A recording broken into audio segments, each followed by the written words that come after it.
Dans cette vidéo, nous allons voir comment créer un champ de recherche dans Excel et dans VBA. Tout d'abord, ce que l'on va faire, c'est une petite démo. Donc ce que l'on voit tout de suite, c'est en remplissant dynamiquement tout de suite, sans avoir à appuyer sur un bouton, le champ de recherche. Vous avez tout de suite le résultat ici dans la liste box, ici mise en surbrillance en vert par rapport à notre champ. Vous pouvez faire également la même chose avec un bouton. Par exemple, ici on va taper le mot année, vous l'avez 2 fois et en quittant, vous l'avez en surbrillance sur l'ensemble de votre plage. Vous pouvez afficher comme ceci le résultat. Donc on va faire tout de suite la démonstration en dupliquant simplement l'onglet. Et la première grosse étape consiste à aller dans l'onglet développeur et de faire l'insertion de notre champ de recherche, comme ceci. Champ de recherche qui va s'appeler Textbox 1. Ensuite, on va faire la création d'une zone de liste et cette zone de liste va nous permettre d'afficher le résultat de cette recherche et cette zone de liste s'appelle Listbox 1. On sélectionne notre champ de recherche, on fait un double clic gauche, on a déjà le code qui va apparaître et ici on va mettre tout le contenu de notre code, de notre macro. On va commencer tout d'abord par créer une petite ligne de code qui va nous permettre d'éviter la distinction dans notre recherche de majuscules ou de minuscules. On peut faire ceci avec option compare texte. Donc ensuite ce que l'on va faire, c'est initialiser tout d'abord le champ ici et aussi notre plage pour qu'il n'y ait pas des résultats de recherche antérieure qui restent coloriés et ici qui restent affichés. Donc pour faire ceci, on va simplement initialiser en faisant la sélection de notre plage, donc la plage range, ouvrez la parenthèse de D2 jusqu'à par exemple D500, fermez les guillemets, fermez la parenthèse et on va lui mettre un intérieur color égale à 2, ce qui veut dire que concrètement on lui met le contenu en blanc. Ensuite ce que l'on va faire, c'est aller sélectionner notre liste box 1 et on va lui dire que cette liste box 1, on va lui afficher la fonction clear qui va nous permettre d'effacer le contenu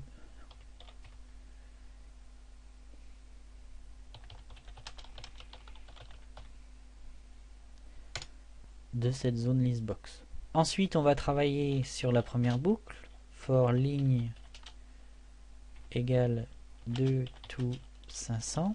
Si la cellule de la ligne justement est de la colonne 4, donc la colonne D, dont le contenu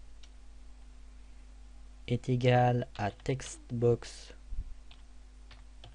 1, alors l'intérieur de la colonne correspondante, donc là j'ai la ligne colonne 4, point intérieur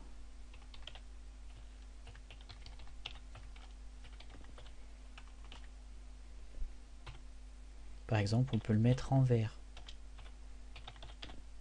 Si c'est comme ça, si l'intérieur d'ici égale l'intérieur de la textbox, alors je le mets en vert. Ok. Ensuite, je mets bien sûr le contenu de ma listbox. Donc ma listbox 1.add, je vais lui ajouter le contenu, add item, de cette cellule. Donc ligne et colonne D. Donc ceci, ça met le contenu. Trouver.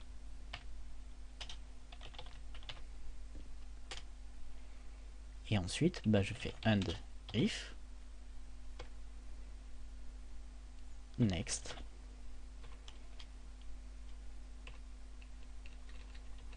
Mais la petite particularité qu'on va avoir ici, c'est qu'il faut que ceci soit strictement égal à ceci. On va rajouter une subtilité pour nous permettre d'avoir une chaîne de caractères avec ce petit symbole. Et on va le mettre également à la fin, ce qui nous permet simplement, en faisant comme ceci, de n'avoir que partiellement notre chaîne de caractères et pas à avoir à remplir strictement, identiquement, le contenu de la cellule à notre contenu de notre recherche. Donc on a quasiment terminé. Reste encore une chose, en faisant comme ça, on peut constater que si notre champ reste vide, on va quand même l'avoir en vert. Donc ce que l'on peut faire, c'est if textbox1 est différent de vide, alors je le laisserai en blanc. Et je termine comme ceci. Pour rendre notre macro peut-être plus rapide, on peut faire juste au-dessus de notre sélection et de notre initialisation un application.screen updating, et justement on va éviter de l'initialiser, ce qui va nous permettre d'accélérer la macro.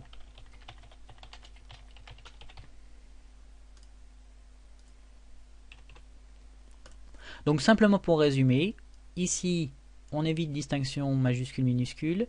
Ici on va accélérer la macro simplement en évitant la mise à jour au niveau de l'écran. Ici on sélectionne notre plage, on l'initialise, on le met en blanc. Idem, on initialise le contenu de notre listbox ici. Et ensuite on fait notre première boucle. Si ceci, le champ ici est vide, je passe directement à la fin, donc je ne fais rien.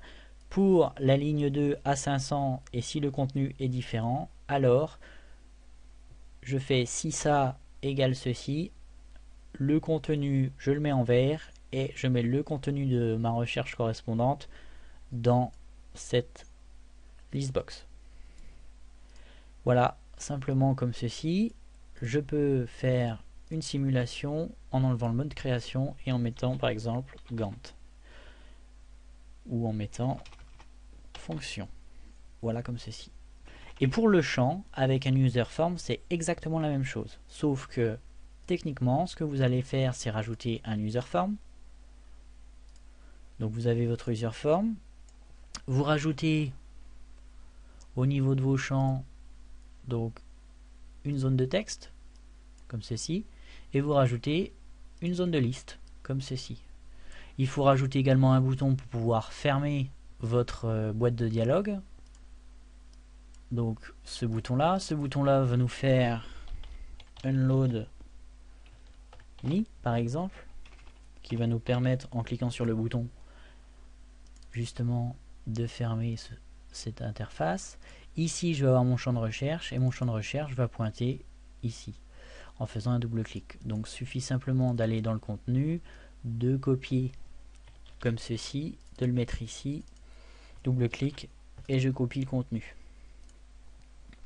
Ensuite, reste à créer un bouton, ici, comme ceci, et en faisant un double clic, j'ai mon bouton ici, et ce bouton va me permettre d'appeler userform de point, par exemple, show,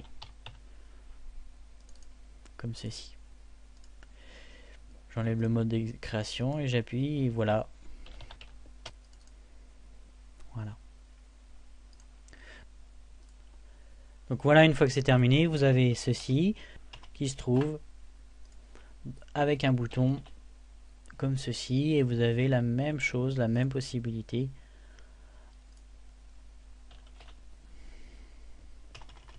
Comme ceci. J'espère que cette vidéo vous sera bien utile et je vous dis à très bientôt sur le site d'Ingideo.